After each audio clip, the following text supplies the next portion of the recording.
Salam sejahtera untuk kita semua. Pelajaran Sekolah Sabat dengan tema utama kebenaran zaman ini dalam Kitab Ulangan. Pelajaran kedua, pelajaran sejarah dari Musa. Jumat 8 Oktober, pendalaman. Inilah bagaimana seorang sarjana Alkitab mencoba untuk menjawab pertanyaan-pertanyaan yang sulit tentang apa yang orang Israel lakukan terhadap beberapa dari bangsa-bangsa ini. Sebagai pencipta segala sesuatu dan juga semua manusia dan sebagai penguasa atas segalanya, Allah bisa melakukan segala sesuatu yang Dia inginkan terhadap seseorang dan Dia tetap benar ketika melakukan hal tersebut. Jalan-jalan Allah itu misterius, karena kita tidak akan pernah mengerti Dia dengan sempurna. Kita sebaiknya tidak usah terbeban dengan pertanyaan-pertanyaan yang ada dalam pikiran kita. Yesaya 55 ayat 8 dan 9 memberikan beberapa penghiburan. Menurut gambaran Alkitab tentang orang Kanaan, orang-orang ini sangat fasik dan pemusnahan mereka mewakili penghakiman Allah atas dosa mereka.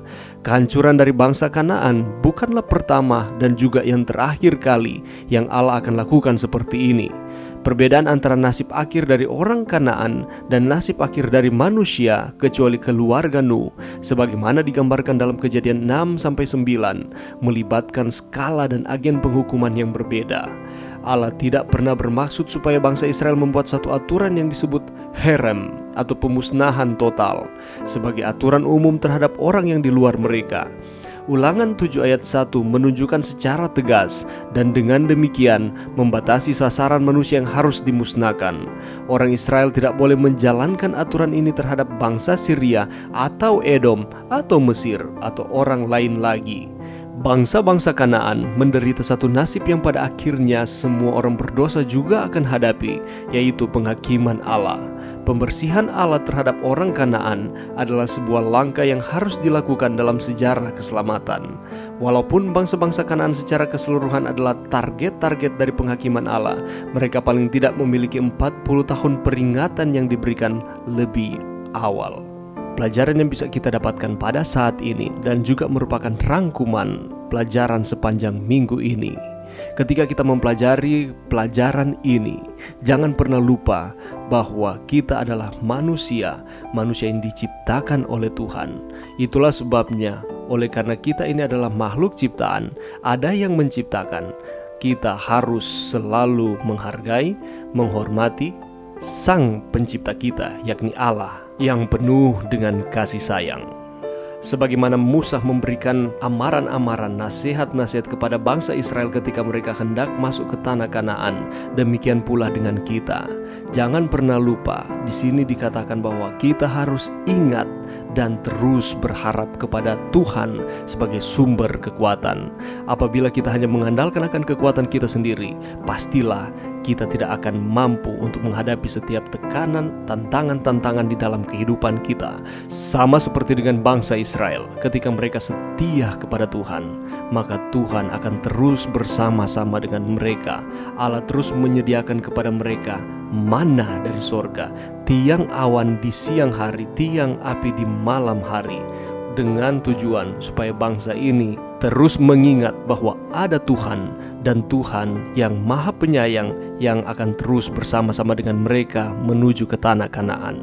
Di tengah-tengah situasi kehidupan kita saat ini, dengan segala kegiatan, pekerjaan atau apapun itu, jangan pernah lupa bahwa kita tidak sendirian. Allah berperang bagi kita.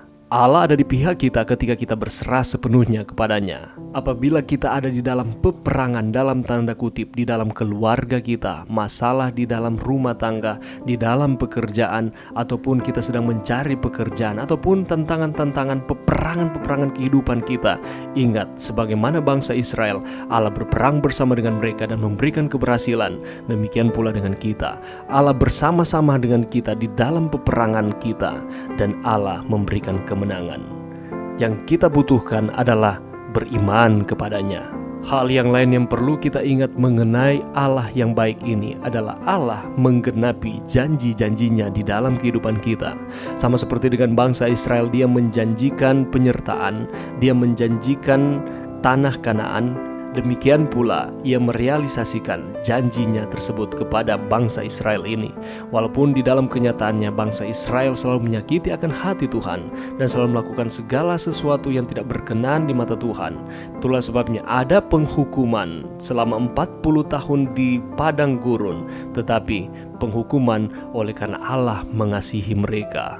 Kasih karunia Tuhan selalu diberikan bagi bangsa Israel maupun bangsa-bangsa kafir pada waktu itu. Sebelum penghukuman yang diberikan kepada bangsa Israel ketika mereka akan mengitari padang gurun 40 tahun lamanya, Allah sudah memberikan amaran tersebut kepada Musa.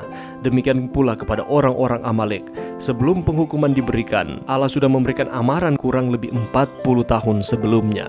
Jangan pernah kita lupa bahwa kasih karunia Allah berjalan bersama-sama dengan keadilan Tuhan.